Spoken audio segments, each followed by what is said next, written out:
simbolicamente, na formação e desenvolvimento dos povos da terra, nós teremos a contribuição grandiosa de 6 grandes raças.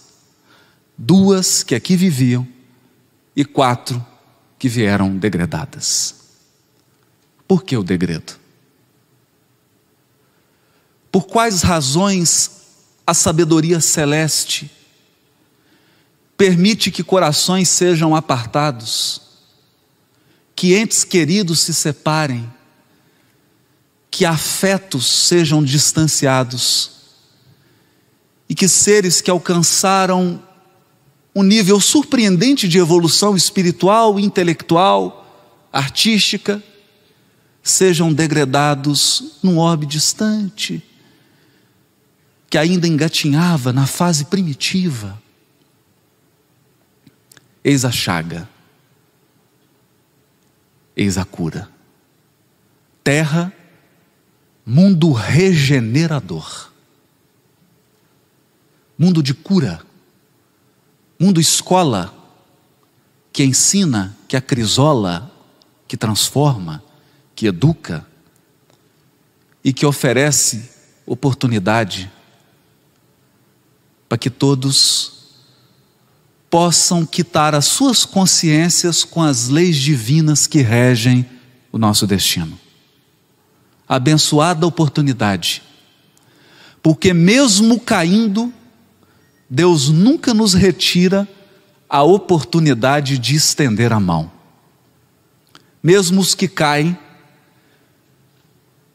não estão impedidos de ajudar, e não há ninguém tão inferior que não possa exercer e praticar o bem. Na queda dos capelinos, temos a glorificação dos povos que aqui evoluíam. É através da queda desses 4 grupamentos que a terra vai atingir o grande apogeu que nós vivemos na presente era. E seria importante começarmos pela África. África, tronco portentoso que recebe o enxerto divino. Em seu seio materno, África, mãe dos povos, tua cor é sol traduzido na pele. Todos nós devemos a esse povo corajoso as bases da formação de todas as etnias do planeta Terra. É nesse tronco vigoroso que Jesus, com o auxílio dos seus grandes espíritos, dos seus grandes colaboradores, fazem as grandes transformações genéticas, operam as grandes mutações e transubstanciações para que nós pudéssemos ter a espécie humana qual temos hoje. Nesse trabalho milenário, paciente, cuidadoso, de um artífice que molda, remolda, funde, mistura, para conseguir o melhor, chegamos nesse tronco, nas nações africanas, o auge de um grande ciclo de desenvolvimento, nação que se organizava em tribos, que se distribuía de forma simples, cultuando os poderes da natureza, vivendo em harmonia com os recursos naturais e ensinando, através da sua força de trabalho, da sua perseverança, da sua coragem, a grande lição dos mansos, dos trabalhadores e dos pacíficos. É com muita gratidão, com muito carinho, que nós nos lembramos desses 6 do primeiro dos povos, o povo africano, legítimo, proprietário e habitante da Mãe Terra. Muito obrigado, África.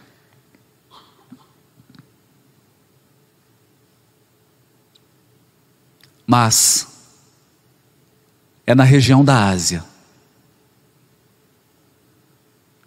que o segundo povo que aqui se desenvolveu, contando naturalmente todos eles com a colaboração e com a enxertia divina.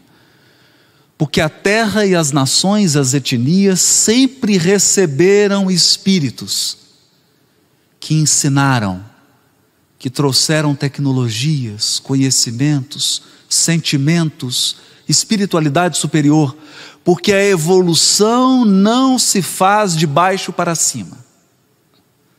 A evolução é sempre uma força que nos atrai para o alto. É sempre um sol que aquece e que atrai. A árvore mais antiga das civilizações terrestres, diz Emmanuel. O mais antigo foco de todos os surtos evolutivos do globo é a China milenária, com o seu espírito valoroso e resignado. E essa é a grande lição do povo chinês, da China milenária: resignação, mansidão, mansuetude, paz, humildade, doação. Eles são, na verdade, o povo a quem Jesus destinou a bem-aventurança. Bem-aventurados os mansos e os pacíficos, porque eles herdarão a terra. Mas diz Emmanuel, como todos os outros povos da terra, a cristalização das ideias chinesas advém simplesmente desse insulamento voluntário que prejudicou, nas mesmas circunstâncias, o espírito da Índia, apesar da fascinante beleza das suas tradições e dos seus ensinos.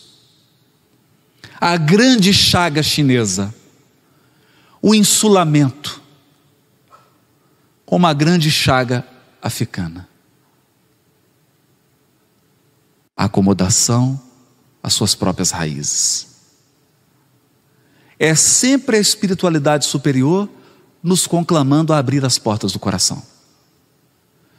Todos anseiam pelo melhor. Todos anseiam pela paz. Todos anseiam por uma civilização erguida de forma suntuosa. Mas ninguém quer abrir as portas para o outro. Ninguém quer sentar no banquete da confraternização universal. E a China também. Apesar da sua beleza,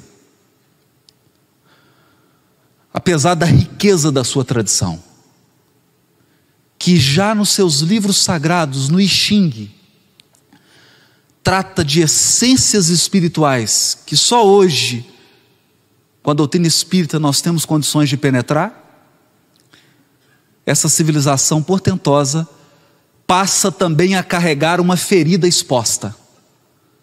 Ela também. Cada um desses povos com a sua ferida aberta. E a ferida da China é a ferida do insulamento, do egoísmo que se fecha, do egoísmo que quer construir um paraíso dentro dos limites de uma muralha.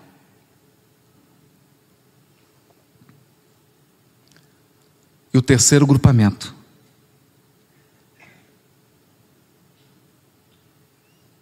os egípcios traziam consigo uma ciência que a evolução da época não comportava. Uma ciência que a evolução da época não comportava. Os que mais se destacavam na prática do bem e no culto da verdade. O grupo com menor acervo de débitos. Eis aqui o primeiro grupo degradado de capela. O primeiro, de uma lista de 4, que viriam compor com os 2 povos da terra, os africanos e os asiáticos, as 6 raças, a imensa família humana, que evolui no solo da Mãe Gaia. As pirâmides revelam os mais extraordinários conhecimentos. Encontram-se ali os roteiros futuros da humanidade. Cada medida tem sua expressão simbólica. Talvez pergunte o seu coração: por que então caíram? O que faz um povo que deteve a maior soma de conhecimentos da vida espiritual? Nenhum povo da terra lidou com tanta naturalidade com a morte e com a comunicação com aqueles que já passaram pelos umbrais do túmulo. Nenhum povo tem registro na sua cultura tão intenso da imortalidade e da comunicabilidade dos espíritos. E seguramente foi o povo mais apaixonado pelo céu que a terra já viu. Por que caíram? Qual é a chaga dos egípcios? Diz o benfeitor que nenhuma grandeza espiritual feita sem a construção do sentimento é grandeza legítima. Também os egípcios, com todo o seu esplendor, com toda a soma de conhecimento espiritual, foi relapsa essa civilização na educação do sentimento e permitiu-se desmandos, permitiu-se desvios, porque a verdadeira obra que Deus espera de nós não é uma pirâmide de milhares de toneladas, é um altar erigido dentro do coração. Dentro do coração. Voltaremos a falar sobre isso. Mas aqui veio esse povo, o menos endividado perante a lei, e nós devemos a eles grande soma dos conhecimentos, das ciências psíquicas, da mediunidade, da imortalidade da alma. A doutrina espírita tem uma dívida irresgatável com o povo egípcio. Diz Emmanuel que a quase totalidade dos espíritos degredados do grupamento egípcio já retornou para a capela, mas que alguns se ofereceram para cooperar com Jesus na educação do homem terreno, já sabedores de todas as armadilhas que nos aguardam no caminho evolutivo.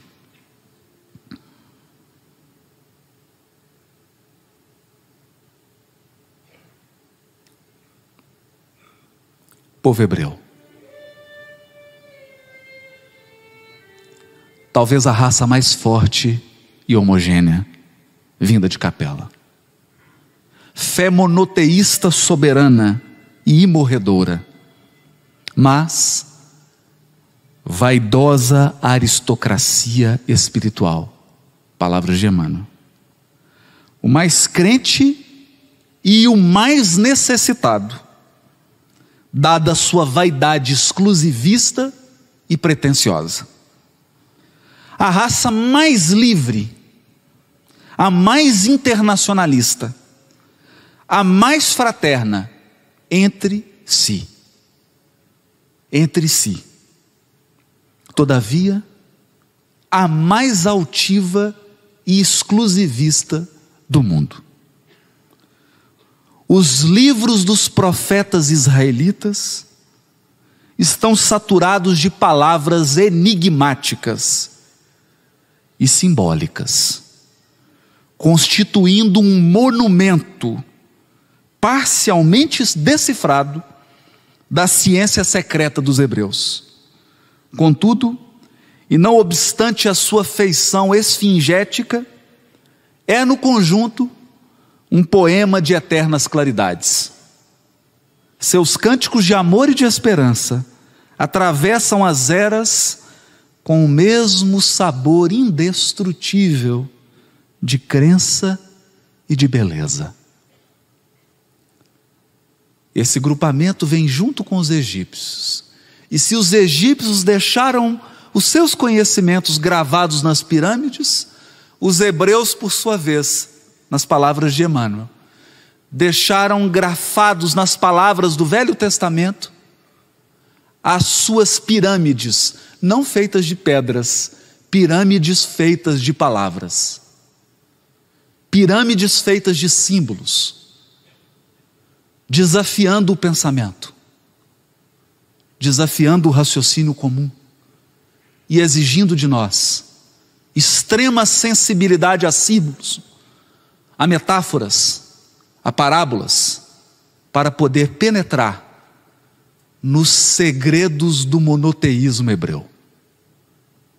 Qual a chaga do povo hebreu? A mesma de todos os outros. A mesma. Todos querem um paraíso. Todos querem um mundo de claridade. O problema é que todos só querem isso para si mesmos. Só querem construir para o seu grupamento. E a chaga do povo hebreu, a chaga exposta. Diz Emmanuel, o povo mais endividado perante a lei divina, do grupamento de Capela, é aquele que veio com a maior soma de débitos. E quando pensamos nisso, não é difícil entender por que Jesus nasceu entre os hebreus. Porque ele mesmo diria, eu não vim para os sãos, mas para os doentes. Queira Deus, não sejamos nós, os religiosos do século 21, portadores dessa chaga mortífera, que é o exclusivismo, a prepotência, o orgulho. Porque essa evolução estimula o aprimoramento das nossas faculdades. Se o Cristo espera de nós dignidade espiritual, Ele sempre derrama lágrimas quando nós nos fechamos na vaidade, no orgulho, no exclusivismo e passamos a menosprezar os mais ignorantes ou aqueles que não são capazes ainda de enxergar os ângulos que nós já podemos ver. Jesus nos livre, sobretudo nós espíritas, da chaga do exclusivismo religioso.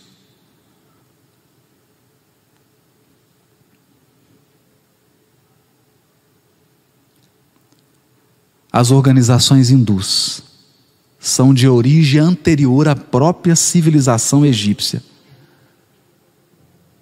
e antecederam de muito os grupamentos israelitas.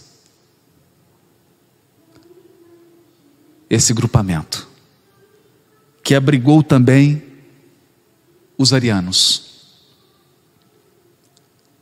é talvez o povo mais espiritualizado, conhecedores de eras remotíssimas da lei da reencarnação, conhecem os corpos espirituais, conhecem as técnicas de cura, as técnicas de respiração, as técnicas de meditação, berço das filosofias de todas as ciências da terra. Por que caíram? Por que caíram? Elevado grau de desenvolvimento nas ciências do espírito, diz Emmanuel, mas fortes raízes de uma vaidade poderosa. Cristalização do orgulho religioso. Em contato com os povos primitivos que aqui estavam, herdeiros de uma ciência e de um patrimônio espiritual gigantesco, os hindus preferiram escravizar do que educar. Preferiram separar do que confraternizar-se. E embora tenham construído uma civilização e uma tradição, onde todos os povos da terra beberam quando tiveram sede de espiritualidade, é na Índia milenária que nós vamos presenciar um dos fenômenos sociais mais tristes, que é a divisão entre árias e párias. Uma separação social truculenta, que até mesmo a alma grandiosa de um Gandhi teve muita dificuldade em remover. Sempre a mesma chaga, sempre a mesma chaga. Sempre o egoísmo, sempre o orgulho, sempre o exclusivismo, sempre a ânsia de dominar, sempre a ânsia de submeter o semelhante.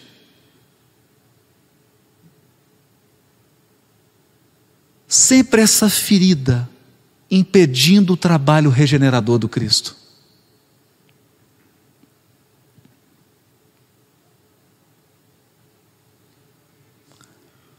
Mas é nos arianos que nós vamos encontrar as histórias mais belas, as epopeias mais encantadoras, mas as tragédias que abalaram todo o planeta. Esse povo que se misturou com a Índia, mas que depois saiu peregrinando sem rumo e sem destino, formando todas as nações europeias e influenciando todo o planeta Terra com a sua inteligência, com a sua capacidade de trabalho, de construção, com seu senso estético, com seu senso artístico. É esse um povo perdido. Na sua maioria, diz o benfeitor, espíritos revoltados com as condições do seu degredo, pouco afeitos aos mistérios religiosos, ânsia de conquistar um novo paraíso. É o grito do revoltado: se eu perdi o paraíso, construirei outro na terra. Bastou que inaugurasse na terra o senso de propriedade para que o germe da separatividade e do ciúme, da ambição e do egoísmo, lhes destruísse os esforços benfazejos. Foram eles que trataram de cercar, de estabelecer propriedades imobiliárias. O senso de propriedade, o senso de domínio. E inauguraram na terra as mais terríveis disputas, as guerras mais sanguinolentas. Todavia, Cristo sabia valorizar a atividade dos arianos, que se era a mais revoltada contra os desígnios do alto, era também a única que confraternizava com o selvagem. Se misturaram. Reuniram, ainda que fosse para dominar, mas se misturaram. Construíram palácios, aquedutos, trouxeram toda a sua tecnologia, todo o seu senso prático, mas traz uma chaga invisível. Porque se todos os outros povos trazem chagas e feridas abertas, a ferida do ariano é uma ferida interna. É uma chaga fechada. Uma chaga difícil de ser vista. Por quê? Porque a ferida do ariano é um coração enrijecido. É um coração de gelo, insensível. Ele não quer sentir para não sentir dor. Ele não quer ter saudades para não cair em pranto. Ele não quer se entregar, porque ele sabe que se uma brecha de luz entrar no seu sentimento, o ariano sabe, se ele se permitir uma fresta de sentimento, uma nuvem de angústia vai invadir a sua alma. Uma angústia milenar. Uma saudade impossível de descrever. Saudade de capela. Saudade dos amores que ficaram. A característica desse grupamento é a revolta, a disputa, a vontade de guerrear com o próprio Criador, de erguer na terra construções mais magnificentes do que a obra divina. Mas é para o coração dos arianos que Jesus sempre destinou missionários, Ele mesmo, em pessoa. Quando se tratou de trazer a lição do amor, fez questão de vir pessoalmente. Porque amor não é algo que se traduz em palavras. Amor é força que irradia. E o que mais o ariano precisa é de um coração amoroso que o envolva. Os tormentos que a terra atravessa, a corrida armamentista, os desmandos do poder e da economia, todas as atrocidades que nós assistimos dia após dia, são no fundo herança, sobretudo dos arianos, que em se reunindo com as feridas dos outros povos, instauraram na terra um regime de egoísmo e de orgulho tão grande, que tem sido difícil as lições mais singelas de espiritualidade e de amor penetrarem no coração dos que vivem na terra. Nós nos acostumamos ao clima da disputa. Nós nos acostumamos ao clima da vaidade.